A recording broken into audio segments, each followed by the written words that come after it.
प्यारे बच्चों, आज अपन ठोस अवस्था को आगे बढ़ाते हैं बेटा और आगे करते हैं अपने। आज पढ़ेंगे अपन क्रिस्टल जालक एवं एकक कोशिका, यूनिट सेल और क्रिस्टल जालक। तो बच्चों, ठोस का निर्माण जिस छोटी से छोटी इकाई से होता है उसका नाम है इकाई सेल। इकाई आप जान ही गए हैं, एक सेल। ओके बेटा। तो बच्चों, किसी ठोस का वह छोटे से छोटा भाग जिसे बार बार दोहराने पर एक जालक बन जाता है उसे हम इकाई कोशिका कहते हैं। तो यही है बेटा, यूनिट सेल बोलते हैं इसको। किसी ठोस का वह छोटे से छोटा त्रिविम भाग, 3D भाग जिसकी पुनरावृत्ति करने पर संपूर्ण क्रिस्टल जालक प्राप्त हो जाता है उसे यूनिट सेल या इकाई कोशिका कहते हैं। नाम जैसा काम है बेटा, तो आप लिखिए, अपने नोट्स बनाइए और लिखिए कि किसी ठोस का वह छोटे से छोटा भाग जिसे त्रिविम में बार बार पुनरावृत्ति करने पर, दोहराने पर संपूर्ण क्रिस्टल जालक का निर्माण हो जाता है उसे इकाई कोशिका कहते हैं। इसका सबसे प्यारा एग्जाम्पल है कि मान लीजिए हमें एक दीवार का निर्माण करना है, एक ईंटों की दीवार बनानी है, तो जो एक ईंट है उसे हम क्या कहते हैं बेटा, इकाई कोशिका या मात्रक कोशिका भी कहा जाता है, यूनिट सेल कहा जाता है। आपको एक डायग्राम बनाते हैं अपन। क्यूब की यूनिट सेल जो होती है वो छोटी, एक छोटा क्यूब होगा तो बड़ा भी एक क्यूब ही होगा बेटा। एक छोटी ईंट होगी, वैसे तो दीवार बनेगी, तो जो दीवार बनी है वो तो है बेटा जालक, और जो एक ईंट है उसे हम क्या कहते हैं बच्चों, इकाई कोशिका कहते हैं या यूनिट सेल कहते हैं। तो यूनिट सेल को और अच्छे समझाने के लिए एक डायग्राम बनाता हूं। इसमें आप एक घन बनाना सीख जाइए। क्यूब मतलब क्या है, घन, घनीय संरचना बनाते हैं अपन। तो मेरे साथ साथ आपको एक घन का निर्माण करना है बच्चों। ध्यान दीजिए, ये देखिए, एक मैंने घन बना दिया स्क्वायर, दूसरा भी आपके इसके पास में ही बना देता हूं। है मेरे साथ साथ आप ऐसे बनाइए, फिर इनके कॉर्नर्स को आप मिला दीजिए ऐसे। अब सबसे पहला काम क्या करना है, किसके बीच से डिवाइड करना है। यहाँ पॉइंट लगाना बीच में, यहाँ पॉइंट, यहाँ बीच में पॉइंट, यहाँ पॉइंट, इन सबको आप मिला दीजिए तो ये बिल्कुल हाफ हो जाएगा बेटा। हो गया। उसके बाद इनके यहाँ मिडिल में पॉइंट लगा दीजिए। बाकी तो त्रिम चित्र बनाना, सामने सामने तिरछी लाइन है, इसके मिडिल का पॉइंट, इसका मिडिल, इसका पॉइंट, तो एक तिरछी लाइन बन जाएगी।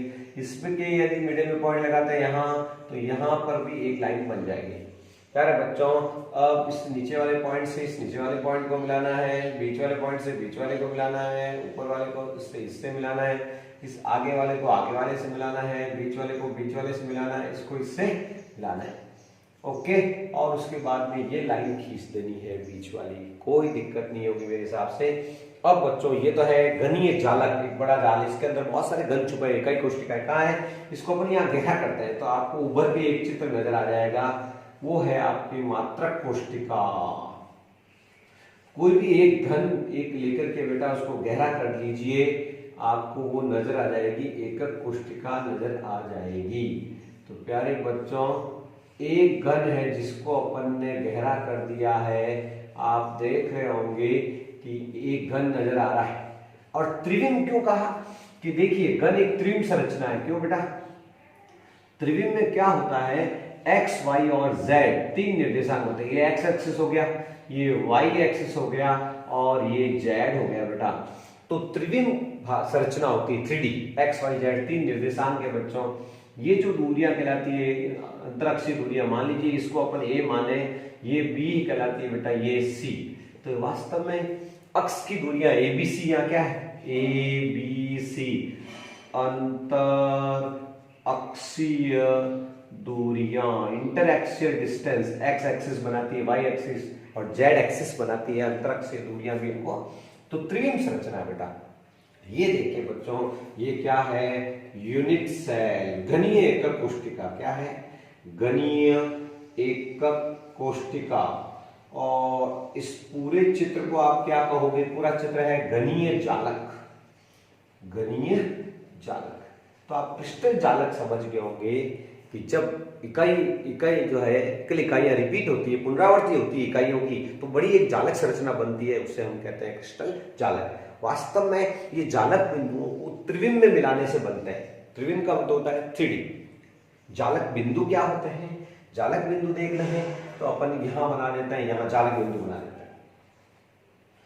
किसी ठोस का निर्माण अवयवी कणों से होता है, उन अवयवी कणों को यदि त्रिविम में बारंबार मिलाया जाए, त्रिविम में मतलब 3D में इसको बार बार मिलाना है बेटा, त्रिविम में बार बार मिलाया जाए तो एक जालक बनेगा। ये हो गया जालक बिंदु, प्रत्येक ठोस को जालक बिंदुओं से दिखाया जाता है। ये एक्स एक्सिस हो गया, ये वाई हो गया, ये जेड हो गया, एक्स वाई और जेड, ये हो गया त्रिविम में अपन ने मिलाया जब जाकर के एक जालक संरचना बनती। तो ये होती है इकाई कोष्ठिका, ये है जालक, और ये वास्तव में 3D स्ट्रक्चर है बच्चों, ये बात करेंगे। उसके बाद में आता है जालक की परिभाषा आ जाएगी कि जब हम त्रिविम में बिंदुओं को मिलाते हैं तो एक जालक संरचना बनती है, उसे हम क्रिस्टल जालक कहते हैं। तो अपन एक छोटी सी परिभाषा बना सकते हैं, इकाई सेल को इकाई सेल द्वारा बने, इकाई सेल द्वारा बने त्रिविम 3D को क्या कहते हैं, त्रिविम जालक को क्रिस्टल जालक कहते हैं, को क्रिस्टल जालक कहा जाता है। तो प्यारे बच्चों, ये होता है एक कोष्ठिका और क्रिस्टल जालक। अब आता है अपन मात्रक कोष्ठिका इकाई सेल के पैरामीटर्स की बात करें।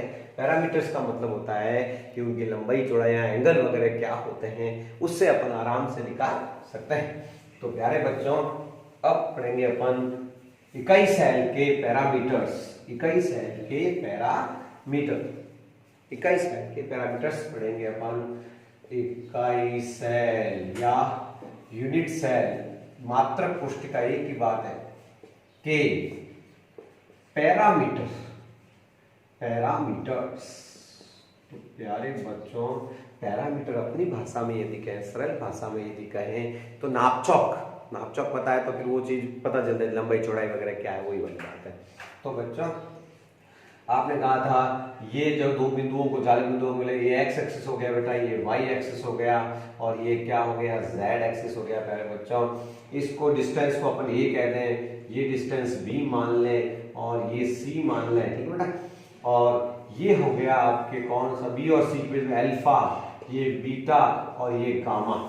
तो देख लीजिए यहाँ 6 चीजें आई, ए बी सी, ये तो कहलाती है अंतरक्षीय दूरियां, अंतर अक्षीय दूरियां, ये तो क्या ही है, अंतरक्षीय दूरियां। और ये अल्फा, बीटा और गामा, ये क्या है रे बच्चों, अंतर अक्षीय इंटरएक्सियल एंगल, ठीक है ना। इन 6, तो ये 6 चीजें हो गई, ठीक है ना। तो A B C alpha beta gamma को एक कोष्ठिका के, एक कोष्ठिका कहो चाहे इकाई कोष्ठिका कहो, इकाई कोष्ठिका के पैरामीटर कहते हैं, के पैरामीटर कहते हैं। इन पैरामीटर के हिसाब से बच्चों क्रिस्टल जालक कितने प्रकार के होते हैं, 7 प्रकार के होते हैं। इसकी सारणी अब हम बनाएंगे। हाँ बेटा, मात्रक कोष्ठिका के पैरामीटर्स अभी देखे थे, अल्फा बीटा गामा और एबीसी। उसके हिसाब से जालक तंत्र दुनिया में 7 प्रकार के होते हैं। कितने प्रकार के, तो साथ साथ में ये आपको 7 जालक की सारणी बनानी है, ठीक है ना। सबसे पहले क्रिस्टल तंत्र का नाम आ जाएगा, उसके बाद अंतरक्षीय दूरियां एबीसी वो, ठीक है ना, और अक्षीय कोण अल्फा बीटा गामा, इकाई कोष्ठिका के संभावित प्रकार, कितने वेरिएशन है वो भी अपन देखेंगे, और उदाहरण, ये उदाहरण, ठीक है बेटा। तो सबसे पहले होती है गणीय एक कोष्ठिका। गणीय एक कोष्ठिका का किसे कहेंगे कि जब ए बराबर बी बराबर सी, सभी अंतरक्षीय दूरियां बराबर हो और सभी कोण 90 डिग्री को, अल्फा बीटा और गामा समस्त कोण 90 डिग्री के हो, समस्त कोण बराबर होने चाहिए 90 के, तो उसे गणीय जालक कहते हैं। पूछेंगे कि गणीय जालक के लिए अंतरक्षीय दूरियां क्या होती है, तो अपन कहेंगे सभी बराबर होनी चाहिए और सभी कोण 90 डिग्री होनी चाहिए। ये संभावित एक कोष्ठिका का प्रकार, मतलब वो 3 वेरायटी हो सकती है। क्यूबिक में व्यवस्थाएं 3 प्रकार की विभिन्नताएं हो सकती है, विभिन्नताएं हैं, और ये कुल 14 प्रकार की है। इनको जोड़ेंगे ना तो कुल 14 प्रकार की आएंगी। और उदाहरण अपन नमक खाते हैं, ZnS, जिंक सल्फाइड जिसको जिंक ब्लैड कहते हैं, कॉपर है, धातु है, वो उसके उदाहरण है। इसी प्रकार चतुष्फलकीय या चतुष्फलकीय से समझ में नहीं आता टेट्रागोन से, तो द्विसम लंबाक्ष, द्वि मतलब दो, सम मतलब समान, लंबाक्स मतलब लंबाइयां। तो प्यारे बच्चों ए बराबर बी बराबर सी, दो तो बराबर है लेकिन तीसरी बराबर नहीं है, नॉट इक्वल टू हो गया। विषम लंबाक्स मतलब कोई बराबर नहीं है, तो और बढ़िया हो गया। ए बराबर बी बराबर नॉट इक्वल, और बाकी तो टेंशन ही नहीं है। जब कोण अल्फा बीटा और गामा समस्त कोण 90 होंगे इसमें भी, और अल्फा बीटा और गामा समस्त कोण 90 होंगे। तो प्यारे बच्चों याद करने का तरीका देख लीजिए कि देखो इसमें सभी दूरियां समान गणीय में, इसमें विषम लंबाक्स में दो समान और विषम लंबाक्स में कोई भी समान नहीं, और सारे एंगल 90 के। विभिन्नताएं याद हो जाएगी, इसकी 3, इसकी 2, इसकी 4। और उदाहरण है टिन स्टोन, चूने का पत्थर है, टाइटेनियम ऑक्साइड है। उदाहरण बार बार पढ़ने से याद होता है बेटा, कोई एक दिन में महान नहीं बनता है। ध्यान कर लेना, पढ़ाई मेहनत ही आपको आगे बढ़ाने वाली है, और कोई शॉर्टकट नहीं है, पढ़ाई का कोई शॉर्टकट नहीं है, याद करना ही पड़ता है, मेहनत करनी पड़ती है, वो रंग लाती है बाद में। विषम लंबाक्स हो गया। इसी तरह से षटकोणीय में एक कोण देखो 120 का दिख जाएगा आपको, ठीक है ना। और देखो अब फर्स्ट का जस्ट उल्टा होता है लास्ट। तो मैं बच्चों को क्या ट्रिक देता हूं कि फर्स्ट सब बराबर है, लास्ट कोई बराबर नहीं है। यह हो गया ट्राइक्लिनिक, या इसको बोलते हैं त्रिताक्ष। देखना नॉट इक्वल कर दीजिए, नॉट इक्वल कर दीजिए, कोई भी एंगल 90 सब नॉट इक्वल टू 90 कर दीजिए। तो फर्स्ट का उल्टा लास्ट हो गया, एक याद हो गया। उसके बाद क्या ट्रिक है, तीनों इक्वल, एक इक्वल नहीं है, फिर नॉट इक्वल टू ये तीन, ठीक है ना। तो ये हो गया रोम्बोहाइड्रल, जिसको विषम लंबाक्स कहते हैं, और ये एंगल 90 के हैं, तो चार तो याद हो गए।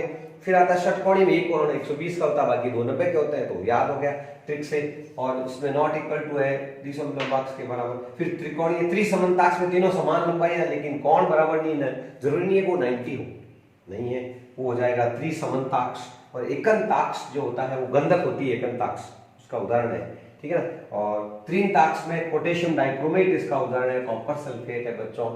तो इस तरह से ये टेबल इंपॉर्टेंट है, बोर्ड एग्जाम की दृष्टि से एक क्वेश्चन यहां से पुटअप हो जाता है। कैसे होता है, ये पूछ देते हैं कि विषम लंबाक्स के एक जो है अंतर अक्षर दूरियां और कोण बताइए, तो सीधा आ जाएगा ये उत्तर, ये हो जाएगा। इसका एक उदाहरण भी दीजिए, तो KNO3 पोटेशियम नाइट्रेट आ जाएगा, बेरियम सल्फेट है, या विषम लंबाक्स गंधक। 3 उदाहरण है इसके। तो इसमें से एक सवाल आपको आएगा, तैयार रहना है बोर्ड परीक्षा में। अब मैं बात करना चाहता हूं इन एकक कोष्ठिकाओं की संभावित विभिन्नताओं की। तो अपने कोर्स में सबसे सरल सममित जो है वो है गणीय जालक, घन आराम से बनता है बेटा। तो उसके बाकी तो आपको क्या है, याद करने हैं। ये चित्र 3D है, त्रिवे में आसानी से बनाए नहीं जा सकते, लेकिन समझे जा सकते हैं, तो समझने का प्रयास करना है। तो हेडिंग क्या लगाना है, गणीय एकक कोष्ठिका की विभिन्नताएं, variations of cubic unit cell. Heading लगाएंगे अपन गणीय एकक कोष्ठिका, या गणीय एकक कोष्ठिका का मतलब क्या है, इकाई सेल, इकाई कोष्ठिका, इकाई सेल की विभिन्नताएं, वेरिएशन, संभावित प्रकार या विभिन्नताएं, एक ही बात है, वेरिएशंस बोलते हैं। ओके बच्चों, 3 विभिन्नताएं हो सकती हैं। तो आप मेरे साथ साथ 3 घन बनाएंगे और उनमें अपन कणों की संख्या भी ज्ञात करेंगे। प्यारे बच्चों, संभावित प्रकार देखते हैं घन, तो आप साथ साथ मेरे डिब्बे बनाइए। देखो एक स्क्वायर बनाया, वर्ग बनाया, उसके बाद ऊपर की तरफ एक वर्ग बना दीजिए, लाइन खींच दीजिए, यहाँ से मिला दो उसको, यहाँ से इसको, यहाँ से इसको, यहाँ से, बन गया घन। ऐसे ऐसे 3 घन बना दीजिए आप, 3 डिब्बे बना दीजिए, मेरे साथ साथ बनाएंगे तो याद भी हो जाएगा आपको। ये दूसरा घन बन गया, फिर ये तीसरा बना दीजिए इधर। 3 विभिन्नताएं ही मिलती है, 3 प्रकार की एकक कोष्ठिकाएं मिल सकती है किसमें, गणीय जालक में। सबसे पहले ये सरल नाम है, सरल गणीय एकक कोष्ठिका, या सरल को कहते हैं आद्य। आद्य का मतलब सबसे पुरानी, आद्य या सरल गणीय एकक कोष्ठिका पहला प्रकार है। एकक कोष्ठिका या इकाई सेल वह गणीय एकक कोष्ठिका जिसमें कण जो है, परमाणु कहाँ रहते हैं, केवल कॉर्नर पर विराजमान है, 8वें कॉर्नर पर। तो उसे हम क्या कहते हैं, उसे हम सरल गणीय व्यवस्था कहते हैं, simple cubic unit cell, simple cubic cell, SCC कह दो आप उसको। उसके बाद देखिए काय केंद्रित गणीय व्यवस्था, ठीक है ना, जिसमें कॉर्नर पे तो सब नहीं होंगे बेटा, कॉर्नर पे तो होंगे ही, लेकिन काय, काय किसको कहते हैं? बॉडी को, शरीर को। काय के केंद्र में, बॉडी के बीचों बीच, इस पूरे का बीचों बीच का है, यहाँ बीचों बीच आ रहा है, तो इसका नाम क्या हो गया बच्चों? BCC। इंग्लिश में कहेंगे अपन body centred cubic unit cell, या हिंदी में बोल दीजिए बच्चों काय केंद्रित गणीय एकक कोशिका इकाई सेल। तो दूसरी विभिन्नता हो सकती है BCC टाइप की, सिंपल भी मिल सकती है, BCC मिल सकती है। और तीसरी होती है FCC, फेस सेंटर। फेस का मतलब कहता है फलक। जैसे कमरा है, किसकी कितनी फलक होगी? चारों, एक तो 4 फलक होगी चारों किनारे, और एक ऊपर और नीचे, छत और जो है आपके नीचे फर्श, तो कुल होंगे 6 फलक। तो पहले तो कॉर्नर पे तो होंगे होंगे। अरे भाई कठिन है तो पहले सरल तो था ही, जब कठिन हुआ ना, जटिल हुआ ना, तो कॉर्नर पे तो नहीं है। फलक के केंद्र पर ये फलक है, इसका केंद्र ये फलक है, इसका केंद्र ये फलक है, इसका केंद्र ये फलक, इसका केंद्र। अब ये सामने वाली फलक है तो इसका केंद्र, और पीछे वाली फलक है इसका केंद्र। आप देख लीजिए ये हो गया FCC, फलक केंद्रित, face centred cubic unit cell. इसको कहेंगे अपन face centred cubic unit cell, face centre FCC, ठीक है ना। हिंदी में बोलेंगे फलक केंद्रित गणीय एकक कोशिका, गणीय एकक कोशिका। तो आपसे पूछेंगे कि गण में कितनी विभिन्नताएं होती है, तो आप उत्तर देंगे 3 प्रकार की वेरिएशंस होते हैं। इसी तरह से द्विसम लंबाक्ष में 2, उसी तरह से विषम लंबाक्ष में 4, तो उसमें एक नई अंत कोशिका है, उसका नाम है अंतः केंद्रित, एंड सेंटर्ड, अंत्य केंद्रित गणीय कोशिका। तो देखो 4 वैरायटी हो सकती है। तो सरल गणीय एकक कोशिका, काय केंद्रित में काय के बीचों बीच, तीसरी होती है फलक केंद्रित गणीय एकक कोशिका, और चौथी जो इसमें नहीं मिलती है, विषम लंबाक्ष के अंदर पाई जाती है, वो है अंत्य केंद्रित गणीय एकक कोशिका। तो चौथी एकक कोशिका एक नाम और है बेटा, उसको कहते हैं ECC। ECC की फुल फॉर्म है end centred unit cell, centred unit cell, cubic unit cell, इसको कहते हैं ECC। हिंदी कहते हैं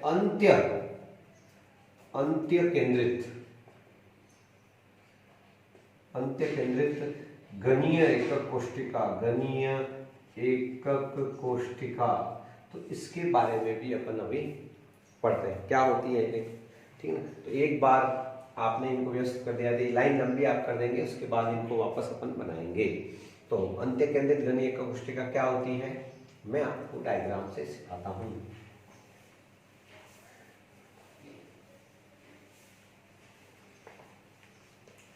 तो प्यारे बच्चों, कौन सी ऐसी गणीय कोशिका, ये देखिए आप घन बनाइए, और घन बनाते समय उसके बाद में कॉर्नर पे तो हो गई घनी विषम लंबाक्ष, को जरूरी नहीं है कि ये सब बराबर लंबा है विषम लंबाक्ष में, ठीक है ना। इसके अलावा कोई भी 2 अपोजिट फेस पर, 2 जो है फेस, 2 फलकों पर आमने सामने कर्व होना चाहिए, फल इनके सामने सामने चाहिए, 2 अपोजिट फलकों पर भी होता है, उसे अंत्य केंद्रित एकक कोशिका कहते हैं ECC, अंत्य केंद्रित ECC, end centred cubic unit cell, अंत्य केंद्रित जो है यूनिट सेल भी कहा जाता है। तो एकक कोशिकाएं कुल 4 प्रकार की होती है, सरल, BCC, ठीक है ना, FCC, और एक होती है CCP। अब अपन इसमें सीखेंगे कणों की संख्या ज्ञात करना।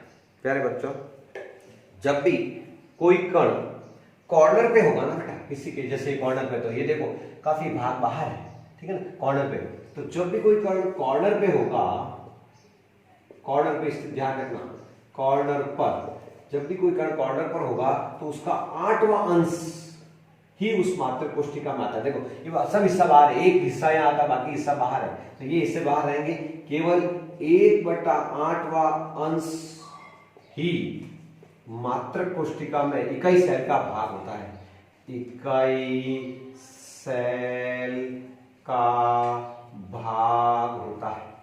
या यूं समझ सकते हैं कि मेरे पास 1 रुपया है, मैं 8 जोड़ों में बांट रहा हूं, तो मेरे हिस्से में तो मैं खुद भी शामिल हूँ आठों में, तो मेरे हिस्से में एक 1/8 पार्ट आता है, बाकी हिस्से में बढ़ जाता है वो।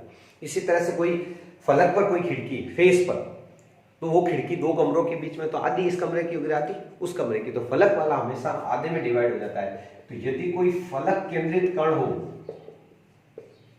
फलक केंद्रित कण है, तो उसका कितना हिस्सा इसके अंदर आएगा मात्र कोष्ठिका में? आधा। कितना आएगा? आधा अपना है और आधा किसका हो जाएगा बच्चों? बाहर का। क्यों? 1 रुपया 2 में बढ़ गया था, आधा आधा है। एक खिड़की 2 कमरों में बढ़ गई तो आधी आधी आई, सिंपल सी बात है। इसी तरह से बेटा फिर होता है काय केंद्रित कण। कोई यदि काय में पड़ा है, कोई बीच में पड़ा है, जैसे एक ही कमरे के बीचों बीच है, तो वो उस कमरे का कैसे हो सकता है? ठीक है ना, उसमें हिस्से में कुछ नहीं आता, वो पूरा अपना ही होता है। तो काय केंद्रित पूरा छायांकित कर दीजिए आप, वो पूरा अपना है। पूर्ण भाग मात्र कोष्ठिका का होता है, संपूर्ण भाग इकाई सेल का होता है, इकाई सेल का होता है, ध्यान रखना। तो ध्यान रखना कॉर्नर का कितना हिस्सा आपके आता है? 1/8 अंश, 8 जोड़ों में वो भी डिवाइड होता है, तो 1/8 हिस्सा उसका आता है। फलक वाला चीज है, ठीक है ना। कोई मैंने कहा था कोई दरवाजा 2 कमरों के पीछे, तो आधा आधा काउंट हो जाएगा, तो वो आधा ही अपना है, ध्यान रखना।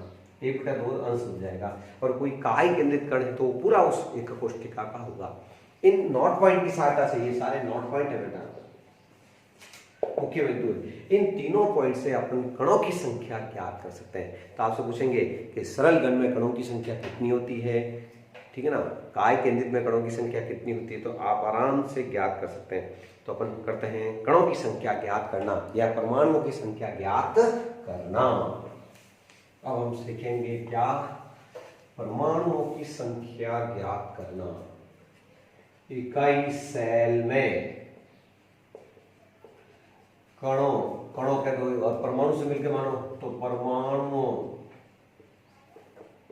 की संख्या ज्ञात करना। संख्या, इसको जेड से दिखाएंगे पूरे पाठ, जेड ज्ञात करना। सबसे पहले लेते हैं सरल गणीय व्यवस्था, गणीय एकक कोष्ठिका या इकाई सेल है ना बेटा। एकक कोष्ठिका मतलब वो इकाई सेल, ध्यान रखना, ठीक है ना। तो मैं ये इसलिए नहीं बता रहा हूं कि बता दूं तो भी कोई दिक्कत नहीं है, आराम से करते हैं अपन। कणों की संख्या ज्ञात करने का एक सवाल आता है यहाँ से। तो सबसे पहले सरल घन किसे कहते हैं बेटा? कि ऐसा घन जिसमें कण कहाँ रहते हैं रे बच्चों? ऐसी व्यवस्था जिसमें कण केवल कहाँ रहते हैं? कॉर्नर पर। देखिए रे बच्चों, कॉर्नर पर कण चमक रहे दिख रहे होंगे आपको, ठीक है? ओके, अब कणों की संख्या निकालते हैं इसमें। तो सबसे पहले लेते हैं कणों की कुल संख्या। कणों की संख्या बराबर क्या हो जाएगा? 8 कहाँ है? 8 कॉर्नर स्थित इंटू 1/8, क्योंकि 8 कण है लेकिन उसका 8वां हिस्सा ही आपके पास आता है। 1/8 अंश ही उस मात्र कोष्ठिका में होता है। तो क्या होगा? 8 से 8 कट जाएगा तो क्या होगा? 1 कण। क्या आएगा? तो ध्यान रखना, पूछेंगे सरल जो है एकक कोष्ठिका में कणों की संख्या कितनी होती है? 1। वही सही बात है कि ये एक कण है, ठीक है, कॉर्नर पर पड़ा है, 1/8 अंश है, इससे 1/8 भाग आता है। 8 जगह से ऐसा आएगा, एक जगह से आया, फिर दूसरी जगह से आया, फिर तीसरी जगह से आया, फिर चौथी जगह से आया, फिर 5वीं जगह से आया, फिर 6ठी जगह से आया, फिर 7वीं जगह से आया, फिर 8वीं जगह से आया। एक कण नहीं बना क्या? मेरा एक कण बना ना, तो ये हो गया एक कण। 8 से 8 काट दिया।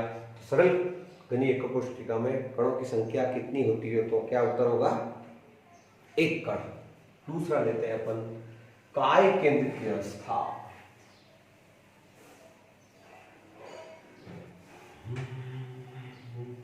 काय केंद्रित और फिर लेंगे अपन फलक केंद्रित। तो बच्चों, काय केंद्रित में कणों की संख्या निकालनी है और फलक में कणों की संख्या निकालनी है। तो आप देखिए, आसानी है। काय केंद्रित एकक कोष्ठिका में कणों की संख्या निकालनी किसे कहते हैं? काय केंद्रित एक, कि जब कणों की संख्या या जब कण कहाँ हो? कॉर्नर पे तो होंगी, कॉर्नर के अलावा, कॉर्नर पे तो लगा दो आप, काय के केंद्र में भी होंगी, तो उसको क्या कहते हैं रे बच्चों? BCC बॉडी सेंटर्ड क्यूबिक इकाई कोष्ठिका BCC है ना। हिंदी में क्या कहते हैं? काय केंद्रित गणीय कोष्ठिका, गणीय एक कोष्ठिका। कोई दिक्कत नहीं प्यारे बच्चों, कणों की संख्या निकाल लेते हैं। कणों की संख्या, कणों की संख्या क्या आ जाएगी किसमें? BCC में। BCC में कणों की संख्या 8 कॉर्नर स्थित नजर आ गए आपको? कॉर्नर पे कहाँ है? कॉर्नर पे 8 ये लगे हुए, और एक कॉर्नर वाला कितना हिस्सा होता है? 8 का। तो 1/8 से गुणा प्लस में एक काय में बेटा, प्लस एक है काय केंद्रित, और काय केंद्रित तो 1 से गुणा करेंगे तो ठीक है ना। ये क्या आ जाएगा? 8 से 8 गया तो 1 + 1, 1 को 1 से गुणा 1 आ गया, 1 + 1 आ गया 2 कण। तो आपसे पूछेंगे सरल गणीय कोष्ठिका में कणों की संख्या क्या होती है? BCC में कण कितना है? BCC कोष्ठिका में कण यानी उसको कहते हैं Z के का मान कितना आएगा? 1 + 1 यानी 2 कण। तो काय केंद्रित गणीय कोष्ठिका में कणों की संख्या कितनी होती है? तो क्या उत्तर लिख के आओगे? 2 होती है। इसी तरह से यहां निकाल देता हूं FCC की, फलक केंद्रीय गणीय कोष्ठिका किसे कहते हैं? कि जब कण कॉर्नर पे तो होंगे ही, कॉर्नर पे तो है ही है, ये लीजिए corner corner corner corner corner corner corner, और लेकिन फलक के केंद्र पर फलक 6 होती बेटा। कहाँ है? 1 2 3 4, ये सामने वाली, ये वाली 5 और पीछे वाली 6। इसमें कणों की संख्या निकालनी है, तो आइए देखते हैं कैसे निकालेंगे। FCC में कणों की संख्या आपको निकालनी है, तो FCC में कणों की संख्या क्या आ जाएगी? FCC में कण क्या आ जाएंगे बेटा? 8 कॉर्नर स्थित इंटू 1/8 प्लस 6 फलक पर, 6 फलक स्थित, और फलक वाले का कितना हिस्सा होता है बताया था? फलक पर खिड़कियां वगैरह है, जैसे 2 कमरों के बीच में खिड़की, तो आधी, तो फलक पर जो है 6 फलक स्थित कण, इसको गुणा करेंगे 1/2 से, तो 1 2 2 3 दूनी 6, 8 से ये 8 गया, तो ये आया 1 + 3 यानी 4 कण। तो आपसे पूछेंगे कि FCC में कणों की संख्या कितनी होती है? तो आपका क्या उत्तर होगा बेटा? कुल कणों की संख्या 4 होती है। इस तरह से आप किसी में भी चित्र बनाकर दे देंगे, कण रख देंगे, तो आप कणों की संख्या उस एक कोष्ठिका में आराम से निकाल सकते हैं। कहीं भी कॉर्नर है तो 1/8 से गुणा कर दो, फलक पर है तो 1/2 से गुणा कर दो, और काय पर है तो उसका ही पूरा भाग हो जाएगा। तो हम इस तरह से कणों की संख्या ज्ञात कर सकते हैं। उसके बाद में आगे बढ़ेंगे, इस चैप्टर में हम पढ़ाएंगे ठोसों में निबिड़ संकुलन। निबिड़ का मतलब मस्जिद मारवाड़ी के नजदीक, क्लोज पैकिंग। तो इसके बाद जो पढ़ेंगे अपन क्या पढ़ेंगे? Close packing.